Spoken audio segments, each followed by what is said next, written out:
What's up, disciplined investor? We got Benzinga CEO Jason Raznick here with us. The man, the myth, the legend, Tom Nash. Peter Schiff on the Power Hour with us live today. Interesting, different, unique, innovative companies. Mia, you are live with us on the Power Hour. What's up? Thank you so much for inviting me on. Jessica Billingsley, that is the CEO of Akerna. The best trade idea resource out there.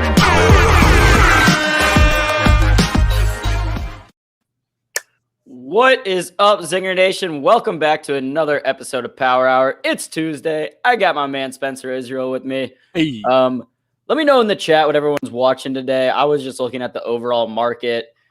Spencer, we had the CPI data come out this morning, and markets, they were trading higher. They liked that the CPI data was mild, and then now the markets are saying we don't really care. Dude, trying to parse how the market will interpret these numbers is like reading tea leaves, man. It is so difficult. Like on this, there's the number, there's the reaction to the number, and there's the reaction to the reaction to the number. But the number itself, I'm certain in that it was lighter, a little bit lighter than what economists were expecting or the street was expecting. That's all I really know for certain. Everything else is sort of out the window here as far as how the market is reacting to it, because it did go higher off the number. We've now reversed, like you said. Now we're reversing from the reversal. So who really knows what's going on here today? But I do want to start the show today by talking about crypto. Actually, before we get to that, AB, let's preview our guests. We have two big-time interviews today. Who do we got? Yeah, we got Liquid Media joining us from the Toronto Film Festival, CEO Ron Thomson. I'm excited to get Ron back on the Power Hour. Liquid Media, ticker YVR. And then after that, we have Bit Digital CEO Bryan Bullett. Spencer, I don't know if we've had a guy with a cooler name coming on the show than Bryan Bullett, CEO of Bit Digital, ticker BTBT. A great day to talk to a crypto miner, and the reason I wanted to start with crypto is because the chairman of the SEC, Gary Gensler, is testifying today, I believe right now actually, in front of the Senate Banking Committee just about crypto regulation in the U.S. The timing could not be, but the timing of the testimony could not be better. This comes a day after that craziness yesterday with Walmart and Litecoin, right? And so he's going to get grilled about regulating crypto, and we know he wants to in some respects. He wants to regulate it. We don't really know how. There are many questions about an ETF and what that could look like, because they have yet to approve a Bitcoin ETF in the U.S. So crypto is on my mind today, AB, and in that regard, I want to do our first crypto update of the day.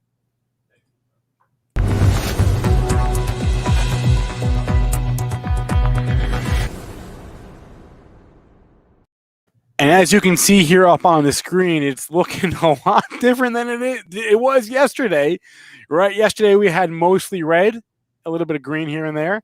Today is the opposite. Mostly green, there's a little bit of red here and there. Bitcoin up 5.5%, Ethereum up 5.8%, Solana in the green, even Dogecoin's in the green, Litecoin's in the green after yesterday's shenanigans, right? Binance Coin, XRP, all of it in the green. Today, Cardano is in the red by a smidgen, down 0.08%. If you look at the charts, it's the same story, right? Let's go to a daily on Bitcoin, right? TradeTheRange.com for both Bitcoin and Ethereum. Call me when we break out call me when we get into like more into the meat of that. You guys can't see my charts. Hold on. I'm not sharing the right thing. Let's share my screen so you can actually see my charts. Call me when we get into the meat of that big red candle from last week, right? From Tuesday, last Tuesday. We're not quite there yet. We're actually right at Tuesday's close, which is interesting on Bitcoin. Ethereum, kind of the same story. Trade the range. Call me when we break out. Looks like we're trying to break out here on ETH. Again, if you haven't heard by now, I am long Bitcoin, Ethereum, Solana as well. And that's where I'm at. AB, I don't actually know what your crypto exposure is. I hold a few different. I've got some Ethereum. I've got some Cardano. And that's what's sticking out to me, Spencer, in that heat map that you had up previously, was that Cardano is in the red right now, lagging behind a lot of other cryptos. And that's, of course, coming off the news of Cardano's smart contract. So let me know in the chat if you're like me and you're holding Cardano and you're wondering why isn't ADA green like everything else. So that's one that I'm hoping has some more better days ahead, some green days ahead, or who knows? I mean, crypto's so volatile that Cardano could end up 10% today. Want to know in the chat what your exposure is. Justin Bieber is looking at ADA as well, AB. But I want to know what you all own. I don't see. I see a few stocks, but what do you guys own in the chat? I'm just curious. I don't ask this enough, but want to know what you all are into, because I'm only into like the mainstream stuff. So drop those tickers in, and we can all sort of see what our viewership, what ZingerNation is owning on the crypto front. And then speaking of Chair Gensler, he wrote an I don't know if he wrote it, but somebody wrote it under his name at the SEC. He posted an op-ed yesterday in the Wall Street Journal. This hit like yesterday after the close, talking about the need to watch what's happening in China more closely. I'll give you the headline here. The actual headline is Chinese firms need to open their books. Essentially, Gary Gensler is, or the SEC is sending notice to any investor that owns any Chinese stock, any Chinese company that's listed here in the U.S. And that notice is watch out, because there are going to be some delistings, right? And that's what that was the biggest takeaway from the op-ed, is that there's going to be stocks that trade in the U.S. from China that are delisted in the United States. It may not happen this year, but it may happen next year. So watch out. There's a couple hundred of them. There's a couple hundred stocks from China that trade in the U.S. On the NASDAQ and the NYSE. So just, if you are one of these shareholders, please watch out. Please watch out. Know what you own, because the clock is ticking, as Gensler said, and delistings are coming. Yeah, I mean, definitely a lot of turbulence and fear right now in all the Chinese assets. I was looking at BABA earlier, Spencer, moving down again, and BABA just continues to get crushed, down about 2.8% today at around $160. And my thesis on this, Spencer, is essentially if we see China start to kind of relax from here and say like, okay, we're not going to do all these, crazy things that we've been talking about or whatever, then a lot of these assets are going to look underpriced and oversold. But if China does continue to crack down, and kind of, the government continues to get involved in the finances of different companies and breaks up big companies, then a lot of these stocks will continue to sell off. Yeah. Jacobson is thinking all the Chinese education stocks. Yeah, Jacobson, probably, right? Your TAL. Well, I can't even remember the other ones anymore. EIIQ is one. EIIQ? Something like EEIQ. No, EDU. EDU and TAL were kind of your two big ones. Yeah, I'm thinking those are going to go off the board eventually here. So, yes, notice has been served from the SEC. Please. It is EEIQ. BOTU. Thank you, Jacobson. Is the other big one. Say it again, AB. What was it? EEIQ. I said EIIQ. It's EEIQ. $5. Huh. That's $4 more than I would have thought. So yeah, notice has been served. Please be careful here. These things can always go lower. I'm not going to be the one to tell you to come in and short these things. If you're going to short a TAL, for example, right? Like the most you're going to make is $4.70. It's already down to $4, and we already went from 80 to 4, right? In the span of 7 months.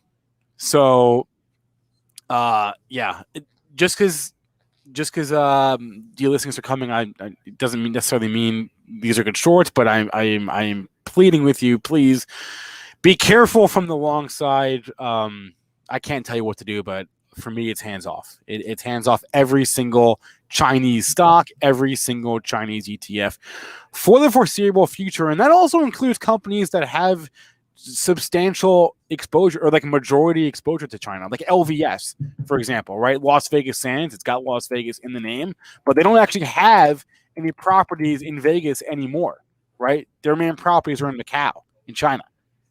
So it's hands off here too for me. And yeah, I mean, I think a lot of the different casino stocks were kind of selling off today. Check out Wynn. Yes. So the headline here is that the Chinese government apparently wants more oversight, more regulation of casinos in Macau.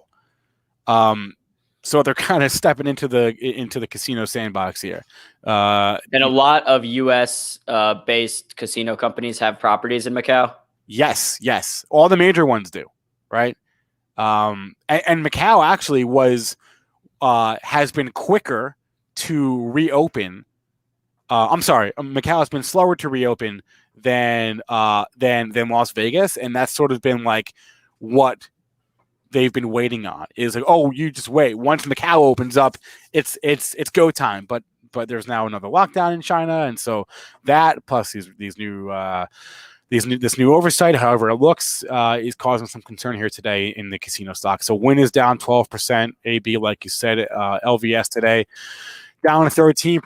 MGM, the big three, it's only down 4.5%. That tells you that that's all you need to know. You don't even have to know the individual exposure of these stocks or these companies to know that MGM has less exposure to China just by nature of the fact that it's only down 4% today.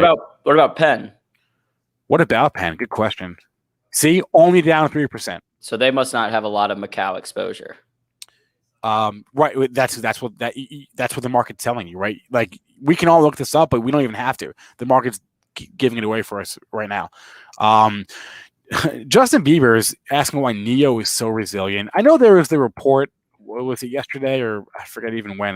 That the government, China, thinks that there's too many EV makers and they want some consolidation. And the thinking is that the government is backing NIO, right? They have government support. That maybe that's why, but that ain't enough for me to come in here. So that's probably why it's so resilient. Biebs is because they have support from the government. They've had it this whole time. The government's not. The logic goes, they're not going to let NIO fail.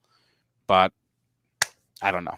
It's all kind of a crapshoot to me. So we shall see, Spencer. Chinese stocks. We're going to be talking about them for the next 6 months. I don't know. I'm sure longer. Okay, before we bring on our first guest of the day, let us see how many likes we're at. We're at, oh, guys, we got to get to at least 100. Got to get to at least 100 before we can bring on exclusive CEO interviews. I know you guys want to talk to Ron Thomson. We sorry, I didn't mean to bring him on there. That was a mistake. But that's just to prove he is there. That's just to prove to you that he is there. Ron, I just brought him on for a second by accident. Spencer's holding him hostage backstage. I am holding him hostage backstage. This is true. Until we get 200 likes, I see it going up. I see the counter going up slowly, but not enough for my liking. So we're gonna keep Ron backstage until exactly. That was they call that a tease in the business. So but we'll get Ron on here hopefully if we can get to 100 likes. Oh, my counter stopped moving. That's a bad sign. What are we at now? Guys, we're halfway there. Get me to 100. AB and I will sit here in silence. I just dropped my pen. We'll sit here in silence until we get to 100. Don't think we won't, because we will. I don't know if I can sit in silence for that long. No, you definitely can't. Hey, did that NFT video get posted? Do you know? The Man on the Street one? Yeah, the one with you? Not yet. Oh, guys, okay. We were just talking about it with Rohan. Quick plug. But I saw that there was like a TikTok. No, did that go out? Oh, maybe Rohan Spencer. Okay. Rohan says it'll be today, guys. When that goes live, we'll tweet about it. And AB did some man on the street stuff with NFTs. It's pretty funny. You have a very good deadpan personality for that stuff, man. Yeah, this is a good crowdsourcing opportunity. So essentially the idea is like going around asking random people in downtown Detroit about NFTs and try to facilitate some funny responses. What are some good questions I should ask people? And if you post the questions in the chat, and you might see it featured in the next video we do. Yeah. Whatever new videos you want to see or whatever questions you want us to ask, drop it in there. But we do have a video of Aaron Bree going around asking strangers about NFTs that should be posted today and or tomorrow. So people keep asking me how my pod stock's doing. Yeah, guys, I know they're doing bad. Okay, you don't need to tell me. I tend to keep an eye on them every so often. I do own the 4 largest multi-state operators in the U.S.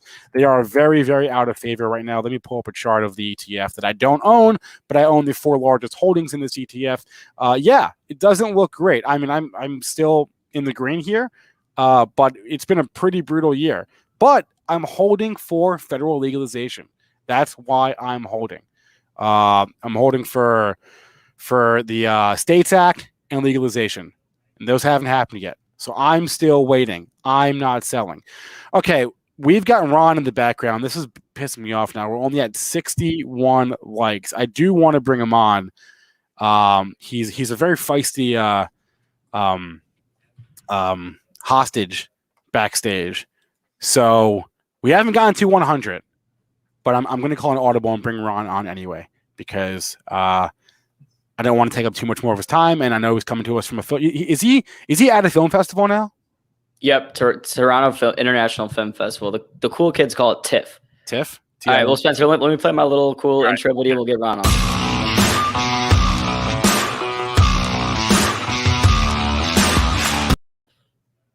Where's Ron? Oh, there he is. Hey, good morning. How are things at TIFF, as the kids say?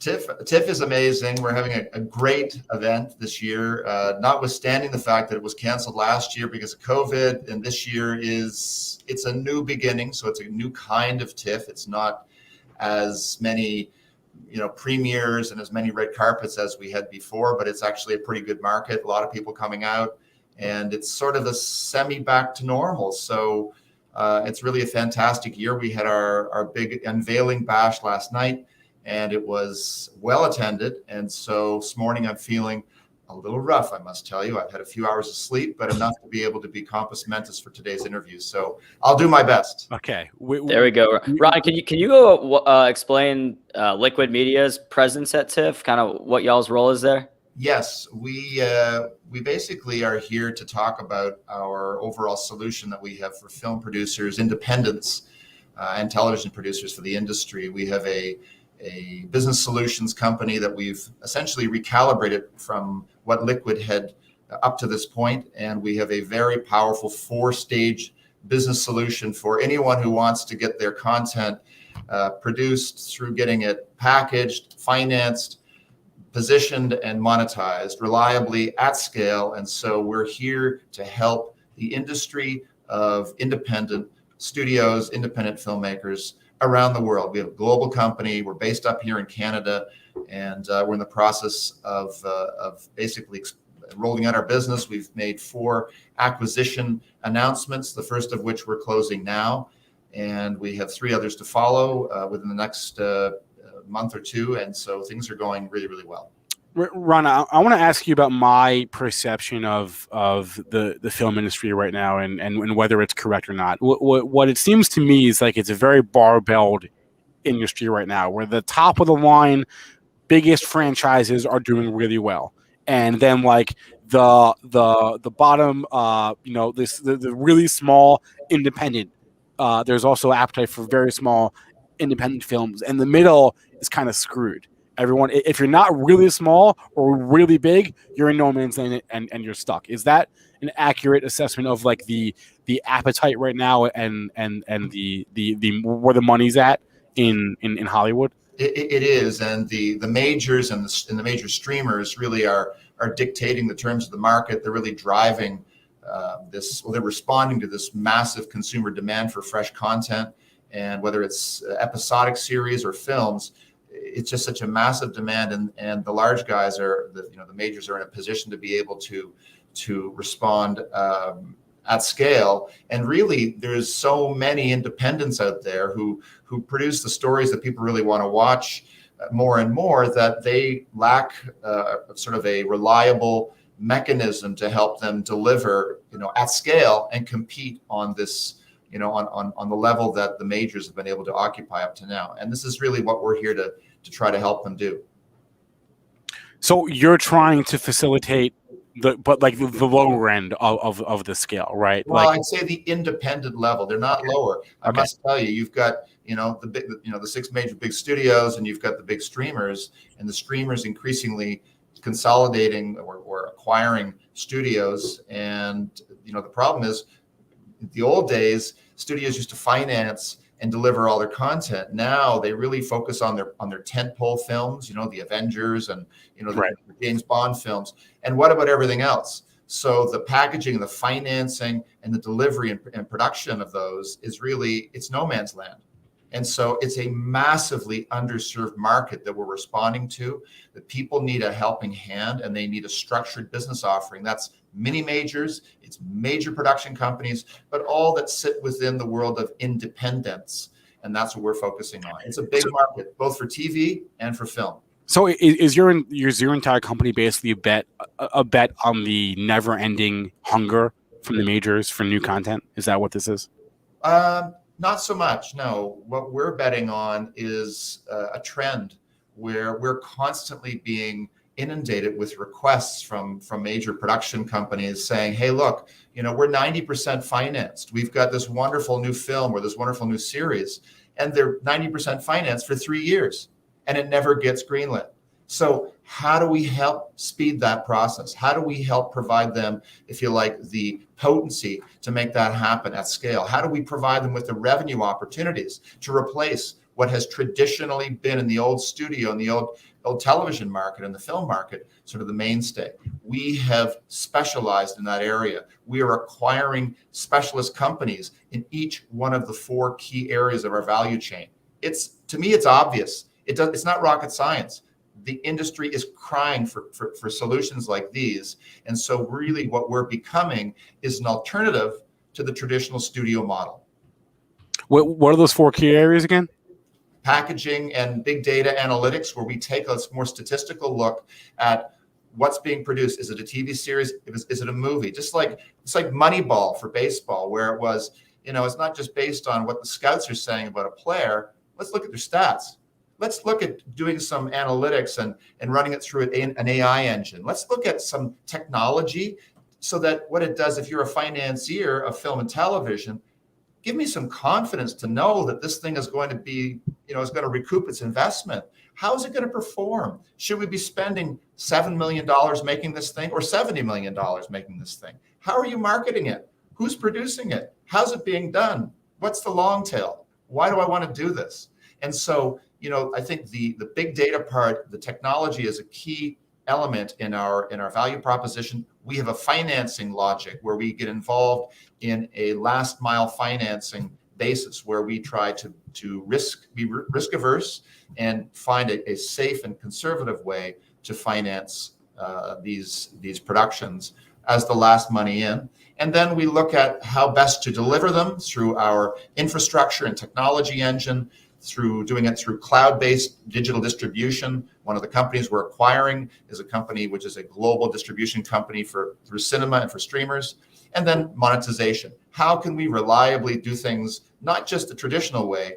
What about over the top? What about through the middle? What about AVOD? What about fast channels? What about merchandising, ancillary? We're looking at the whole evolving distribution chain and how to make money, not just business to consumer. What about business to business? So we have an entire solution. As I said before, I don't think it's rocket science. It's just putting together the pieces so that we're not a one-trick pony. We're not just a financing company. We're not just a technology company. We offer the entire gamut so that we've taken a step back as a business to say, how can we help the industry? And we really believe that we've got the best solution for end-to-end assistance of content providers. Got it. And Ron, you mentioned, being the last money in as far as when you're looking at studios or companies to acquire. I sometimes refer to as the last mile funding model. Can you explain that a little bit more in detail, and then why is that so attractive for Liquid Media Group? Did you ever see the movie Get Shorty? Get shorty? Oh, yeah, but I don't remember anything that happened. There's a really good line in that thing that says, use other people's money. Okay. Remember that? And But I like the concept already. John Travolta, Danny DeVito. But you remember the whole concept of, use what is. And so we look at any production that comes to us has to have has done his homework in terms of saying, what are the available sources of capital to help finance my television series or film? Where is it being done? What kind of tax credits are available? Are they maxing out those soft monies, the rebates, the subsidies, the credits? That's a building block. It could be quite a significant percentage of a production budget. And then what kind of commercial pre-sales, minimum guarantees, distribution guarantees do they have that at least shows us that they're commercially, there's someone wants to watch this or buy it at the end of the day. Otherwise, why are we going to produce it? So the concept of being 100% fully financed before you go into your first day of principal photography is critical. No risks. We don't want to take risks with our money, with investors' money. And really, we need to look at how we're putting the building blocks of a financing plan together so that all we provide as a company is we arrange for that final financing, that final 10, 20% of the budget on a secured basis. We act like a senior secured lender, yet as opposed to pulling our money out off the top, first money out, we actually let it roll and create super returns for ourselves and our investors. It is a very conservative approach, but frankly, it's just does the trick in getting these things greenlit. Got it. Yeah. And then I only have one last question. That's just any particular films you're looking forward to at TIFF? I'm really upset I missed the Evan Hansen film on Saturday night because we had a company dinner, but I think that's going to be a one to watch. I think it opens September 24th. That was a big movie. There's a few big ones that are coming. In fact, I think I'm supposed to go to a couple screenings as the week goes on. So I look forward to it, but nothing in particular. I'm just so encouraged that we have so many films premiering and opening at Toronto, whereas last year, with COVID, there was nothing. So thank goodness we got out to tell our story last night, and we had over 200 people there. Everyone was double vaccinated, and everybody was, had to have wristbands to get in. It was pretty rigorous, but it was just nice to see things starting to get moving again. It's not the normal that we all remember 2 years ago, but at least our industry is in full swing, and we found a way to realistically conform to the circumstances of COVID. So I'm really excited. Toronto is on fire though right now. The market is huge, and we're just so excited to be coming back. Got it. Well, what about historically? Have there been any huge movies that premiered at Toronto Film Festival that our audience would maybe know? Oh yeah, I mean, I'm not the right guy to ask because I'm a stiff suit, but so many and well, so many. At least you're honest, Ron. Well, I am, and I'm also very unpopular. I'm not the guy that I'm always the guy who's been the fixer, of these movies to get them financed. I'm sort of the unpopular guy who doesn't get invited to the parties. Yeah. I'm sort of the gremlin behind the wheel, to cause these things to get funded. But no, Toronto's, it's a great market, and we intend to pursue the other big markets like Sundance and Berlin, and of course the Cannes Film Festival. And as the year unfolds and as we get into next year, also the television, MIPCOM is coming up in Cannes, France in October, and we intend to be there as well. Ron Thomson, CEO of Liquid Media Group, ticker YVR. Ron, always a pleasure. Thanks a lot for coming on. Thanks, gents. Nice to see you. Thank you. All right. Whoops. Sorry about that. AB, it is it's 12:30, and our next guest, I see him here. It's about to be 12. Oh, now it is 12:30. I just predicted the future. And our next guest is here. Very excited for this one. Back-to-back exec interviews on today's Power Hour. We had Ron. Now we got the guy that you said has the coolest name of any guest we've ever had on the show. I said might be the coolest name. Those are your words. Come on. Those are your words. It's up there. It's up there. Bryan Bullett from Bit Digital. If you are into crypto and crypto stocks, BTBT. This is one of the high flyers. AB, is it time to bring him on? Yo, it's time, Spencer. Let's do it.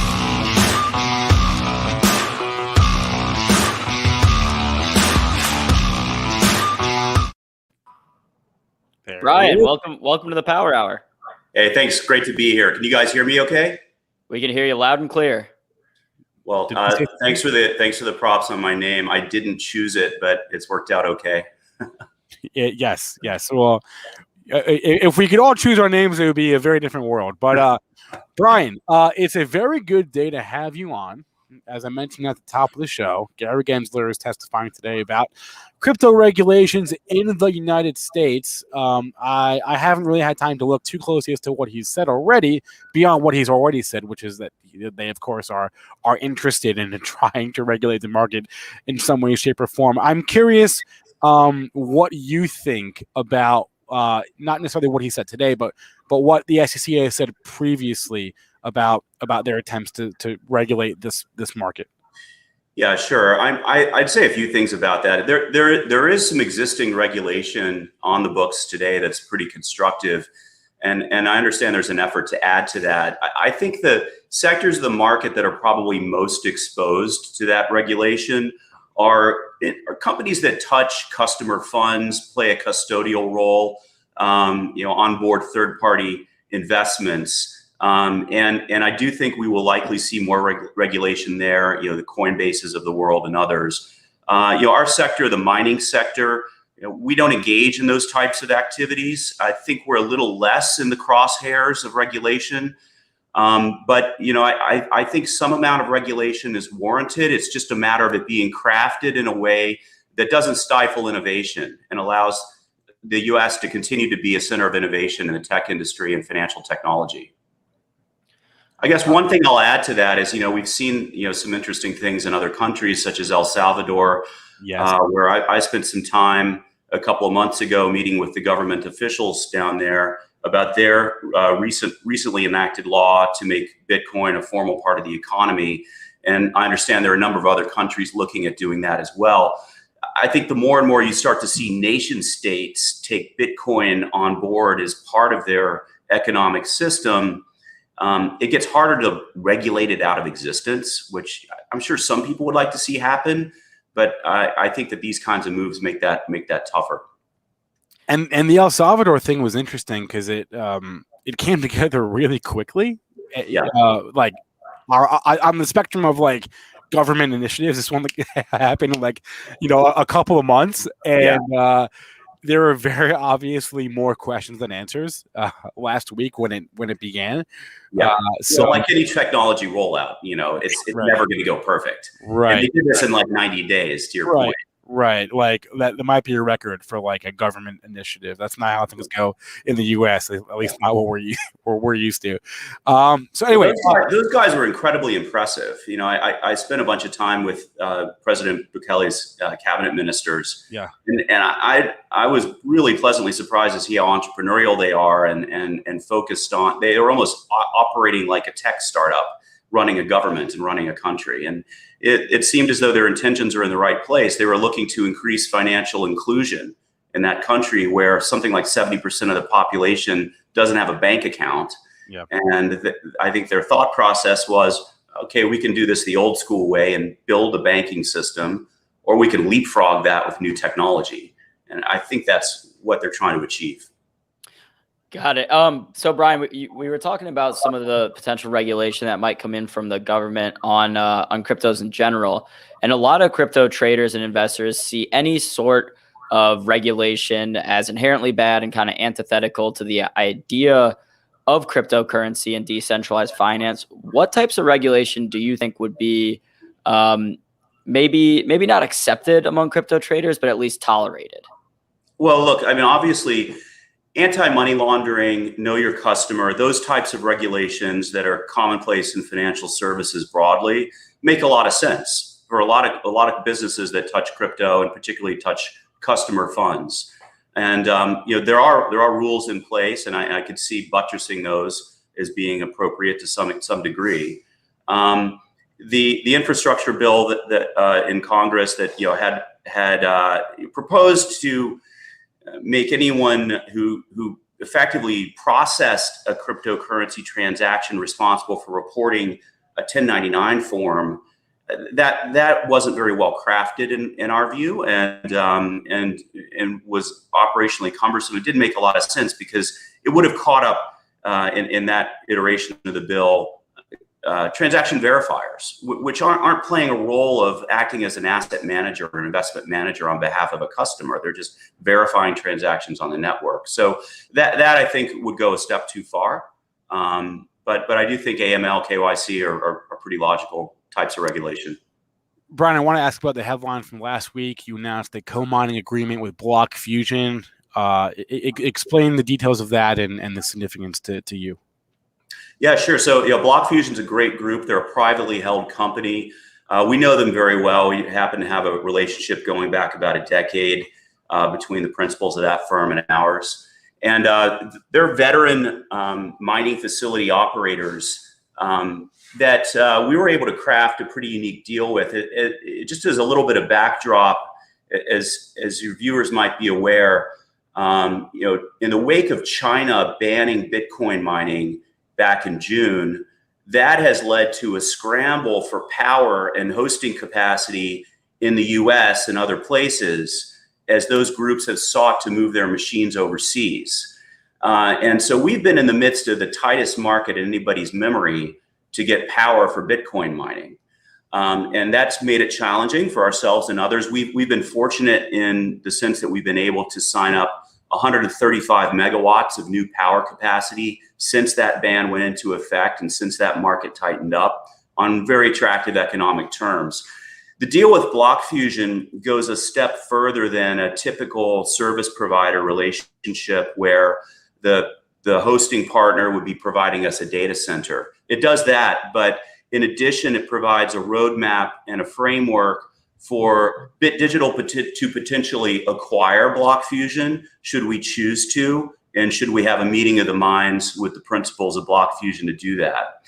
And the reason we thought it was important to create that optionality in our agreement is that if you think about Bitcoin mining, the lifeblood of this industry, the biggest input to generating Bitcoins is power.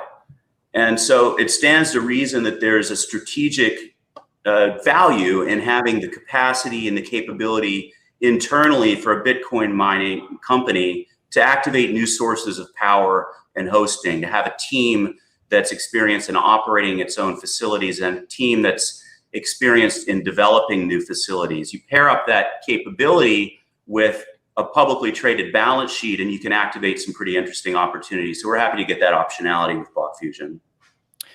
Got it. And then Bryan, so, you mentioned that the China cracking down on Bitcoin mining created a scram to kind of find where have been the, I know Texas has been thrown around as a place where maybe a lot of mining could happen. Any other places in the US that you think have the potential to be a strong, location to mine Bitcoin? Yeah, I mean, there are a number of jurisdictions that are pretty friendly to mining and have good sources of power. We operate pretty large facility in Nebraska, and that's running on grid power. The grid power there, importantly, is about 65% carbon free, and that's something we as a company really focus on. We've made a commitment to decarbonizing. We're a signatory to the Crypto Climate Accord, which is modeled on the Paris Accord, provides a decarbonization framework. We're very focused on sustainability, so that's one important lens we look at all power opportunities through. And to your point, we really like upstate New York, and here's why. It's an interesting jurisdiction. The Block Fusion facility is in upstate New York in the Niagara region, as is another agreement we have with a different partner. That region is great from a climate perspective. It's cool. You don't have to use HVAC systems. You can air cool your equipment. So that makes it more efficient. But importantly, the region around Buffalo, has a need for new jobs and new tech jobs. And I think the local jurisdictions there and local government have realized that crypto mining offers a path to create new tech jobs in the region and is doing so. And there's a plethora of clean power there. That used to be a major manufacturing center. Unfortunately, they lost a portion of their manufacturing base in the wake of NAFTA, but it's primarily hydroelectric. And again, that's a lens that we're very focused on. and we're happy to be able to access that clean power up there. Out of curiosity, are you talking about the Rochester area? Because I think about RIT, right, as being like a... Yeah, so our relationships are in the Buffalo and Niagara Falls region. Okay. That block fusion facility is within 5 miles of the largest hydroelectric facility in the state of New York. So there's just a plethora of clean power there. I think Rochester is a good region too. It's not too far away from there, but we don't operate anything there at the moment. I remember they were supposed to get a Tesla facility that never happened. So clearly there is some sort of there must be a talent hub up there, right? Yeah. Well, you've also seen traditional tier 3 data center operators move into the region for similar regions, and you understand some of the big tech giants now operate pretty big data centers in that area. Yeah. And then Bryan, real quick, why would an investor? What would be the benefit to purchasing a stock like BTBT or even one of your competitors versus just going out and buying Bitcoin or a crypto straight up?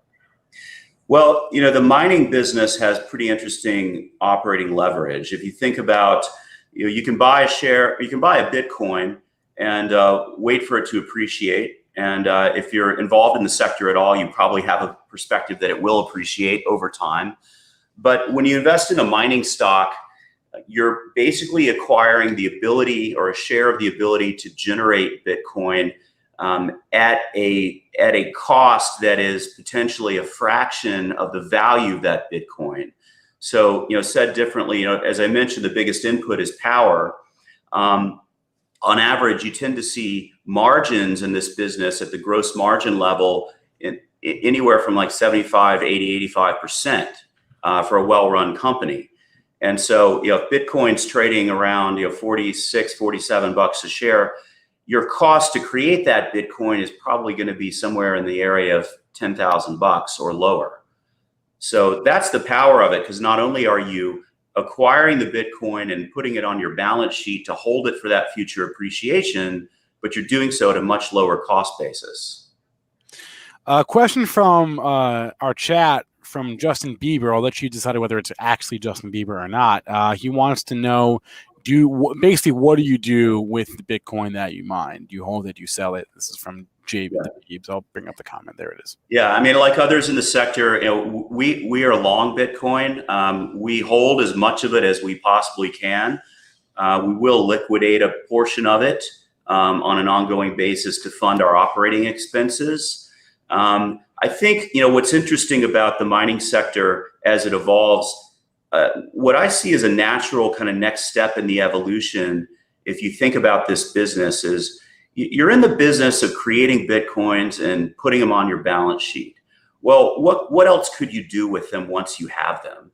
And there are a lot of interesting strategies available in the market to generate yield off of Bitcoins. A variety of strategies, some more risky than others. Some would not be appropriate for a publicly listed company from a risk perspective, but others are. And we do see some opportunities in the market. We do monitor it, and we are studying some opportunities to put those Bitcoin holdings to work and generate incremental yield and effectively switch on a second engine of earnings. And that's something we're studying closely and expect to activate in the near future.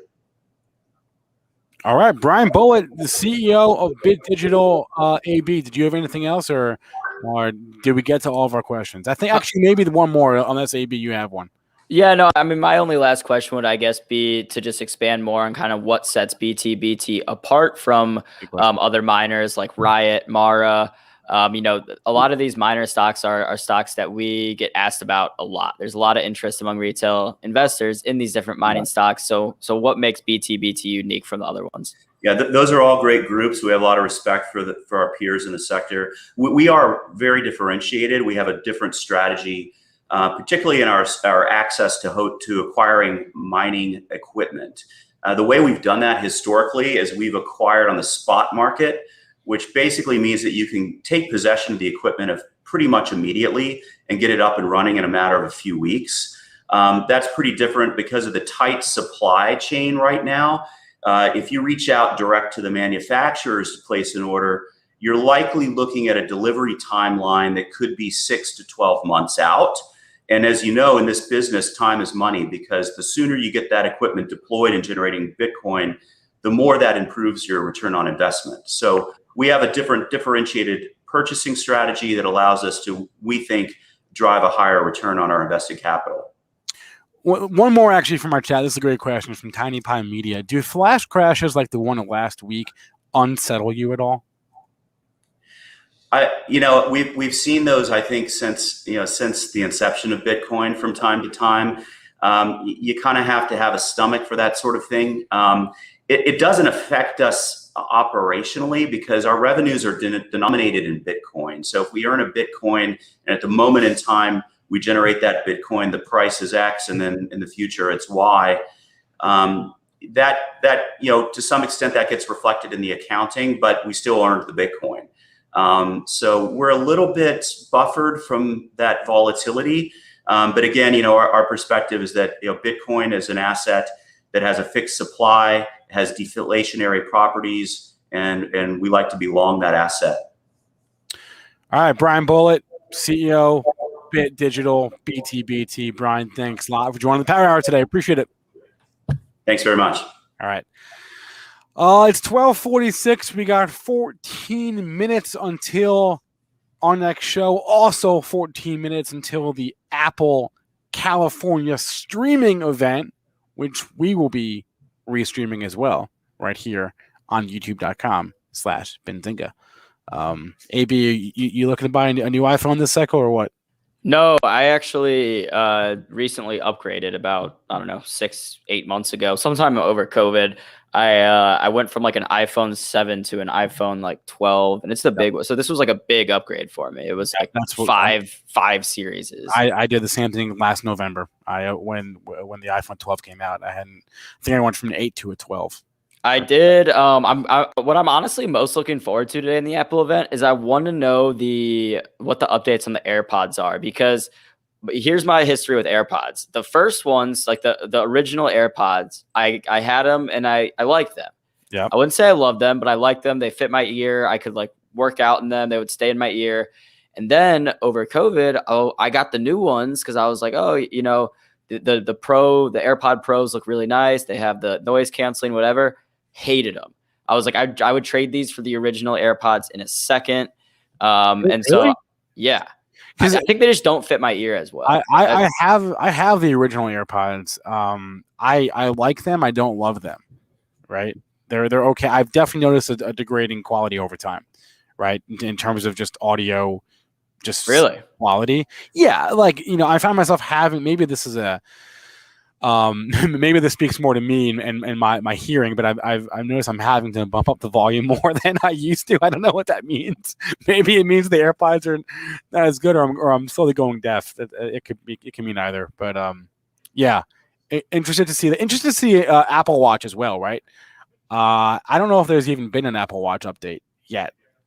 Not yet. I think they're on their Series 5 or 6.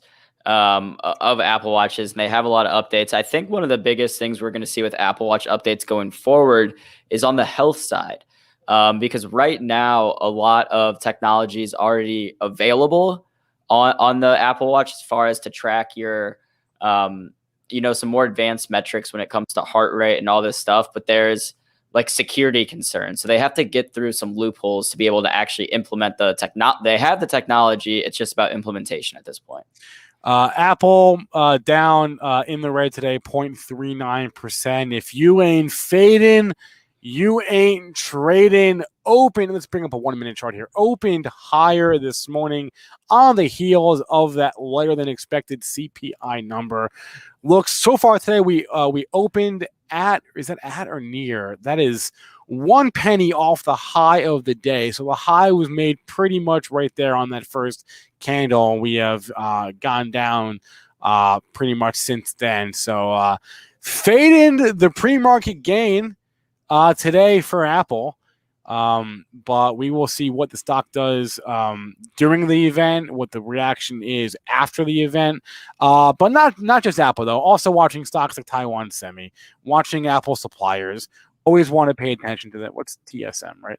Always watching those guys, any stock related to Apple, and what Apple's going to say as far as chip production, supply chain expectations, that sort of thing. So watching names like TSM as well. Lumentum is another big one, right? So just watching these guys as it relates to the iPhone event, which is supposed to start in 10 minutes. Yeah, my gut feeling, Spencer, is I think the stock is going to move more off any news, regarding the production semiconductor supply chain, more so than any updates or advancements in the in Apple's products, whether it be iPhone or Apple Watch. I just don't know at this point what Apple can add to an iPhone to make it more appealing than it already is. At this point, they're just adding more cameras. Basically, yeah. AB, did you see the big IPO of the day, Sport Radar? Sport Radar. Yeah. The how do you describe them? It's like a sports data company, right? The sports gambling data. I think that's a safe way of describing them. It's a fairly accurate way of the company. Let's look up the IPO price real fast and see how we've done here. Did we get that day one pop? No, we didn't. What was the opening price?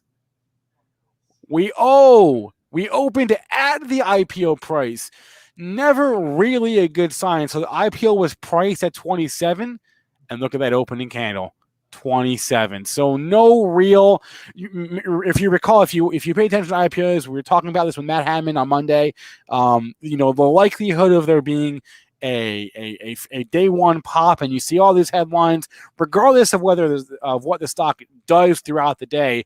If it opened above 27, you were gonna see those headlines like Sport Radar pops on first day of IPO. Well, that didn't happen. They opened at the IPO price. Spencer, I'll be honest. I wasn't really familiar with this company, but Raz in the chat saying Sports Radar is Benzinga, the thing behind the thing. Looking at it right now, reading about the company. I mean, the company supplies data to bookmakers all across the world, national and international sports federations. So as we see this industry of legal sports gambling growing, we're going to see the need. The demand will be there for data coming out of companies like Sports Radar. So I adding this to my radar. I don't know about you, Spencer. Ooh. Was that pun intended? I think it was. It was intended. Okay. Two big things for me on the Sport Radar thing. One, this was a company that was going to go SPAC and didn't. They went from SPAC to no SPAC and then to IPO.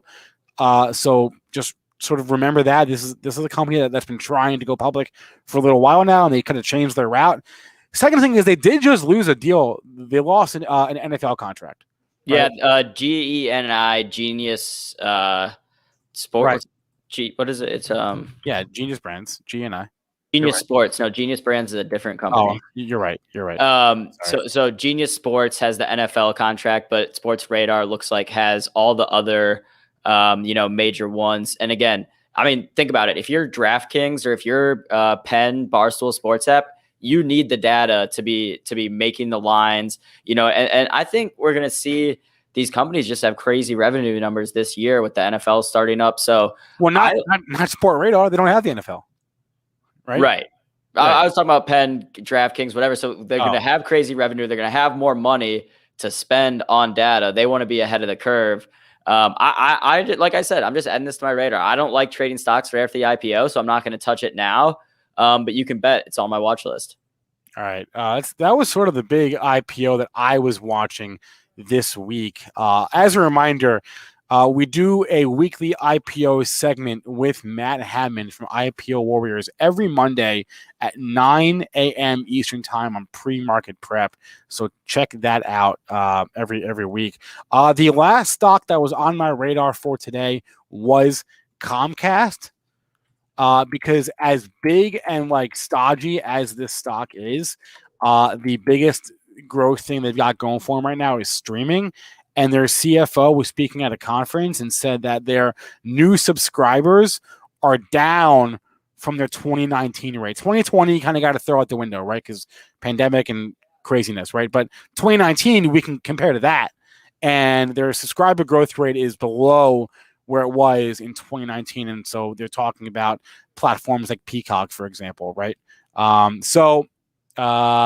This is why Comcast is trading down 5.86% today, right, is lagging subscriber growth. This is basically the only thing that Wall Street cares about. Disney, for the last year and a half, 2 years, has been treated like a streaming stock. It's as if the parks don't even exist, because all Wall Street cares about is Disney Plus. Comcast is sort of the same thing, right? They've obviously got the internet business. They're a huge company. They're massive, but all Wall Street cares about is your growth driver, and for them, the growth driver is streaming. And they're saying that their streaming growth rate is slow. So, yeah, Comcast on my radar here. I know there's been some random M&A headlines in the past couple months about this company that never seem to come to fruition, that they're reportedly buying Roku or whatever, but that is not real. Roku might have a bigger market cap than Comcast at this point. Maybe you're right. Maybe you're right. I don't even know. Every once in a while, Spencer, I am. But speaking of streaming, Spencer, I've been watching Fubo again today. Fubo got absolutely crushed yesterday, down about 7% yesterday, down another 2% today, down more than 10% the last 5 days. This, full disclosure, I do hold Fubo. Honestly, it looks like to me that this could continue to go down. It's in a downtrend. If it continues to go down, Spencer, I might try to add some, average my cost basis, get some more shares at around, I don't know, $20 flat. Yeah. So you're actively trading around this, right? I just don't. I don't like to give up. I'm persistent. So okay. Is this Fubo thing for you? Is this a long-term thing or no? It was. And Right. then now I'm like, I'm kind of out on because like the whole thesis that I've given behind it is that it's supposed to be like the live sports streaming, people go to it. But now like it's so easy to go on YouTube TV and watch live sports or all these other streaming platforms that are basically offering what Fubo does, but have a wider range of other content as well.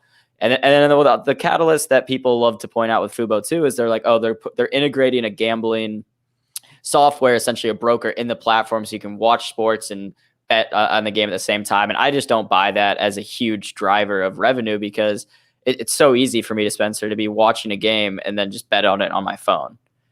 I don't need it to be both on the same place. Yeah. So like, see, unlike when we talked about my pod stocks earlier, I sort of shrugged it off, right? Because I know what those are to me. Those are long term. I'm talking stocks like TC and NF, right? Long term positions. I see what's happening. It doesn't phase me. CURLF. But wouldn't, even for your long term investments, wouldn't it behoove you to try to add some shares below what your initial cost basis is? Like, would I average down? I don't know if I would average. I'm not in that position yet, frankly. I don't know if I would average down. My cost basis is in the single digits in all four of them. So I don't know. But this goes back to the Fubo point, right? Like I'm not stressing this. You seem to be stressing Fubo a little bit right now. I think we'll see the stock run again. I really do. I'm like, but I just am not like, I'm going to be holding these Fubo shares forever and going to pass these to my kids. That's not necessarily how I feel about the company right now. Yeah. I am just looking at it. I'm looking at it as a trade now. When I initially entered it, I was looking at it as a long-term investment, if that makes sense. Okay. Sully wants to know if you ever got your ice cream. AB. No, but I'll get some today. You will? Okay.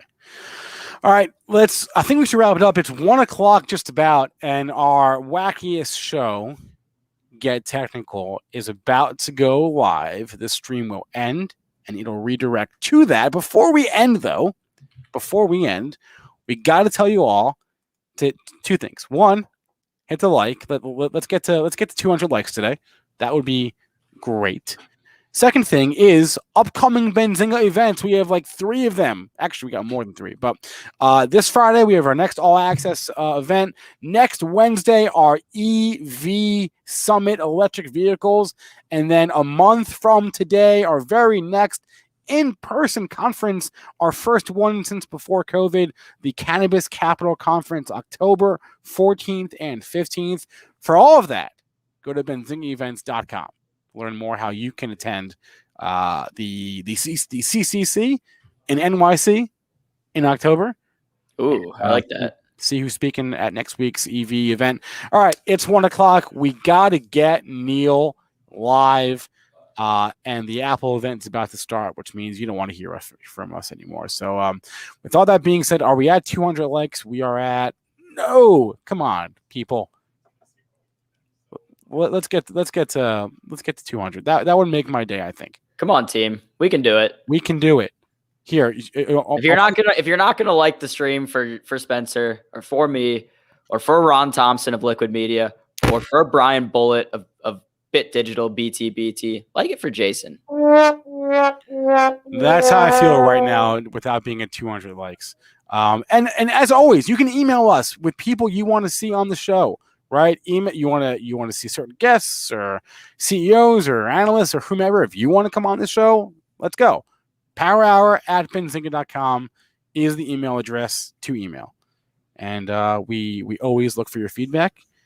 And on that note, man, I think we're done for today. Let's go ahead over to Get Technical. All right, Get Technical starting right now. The Power Hour is over.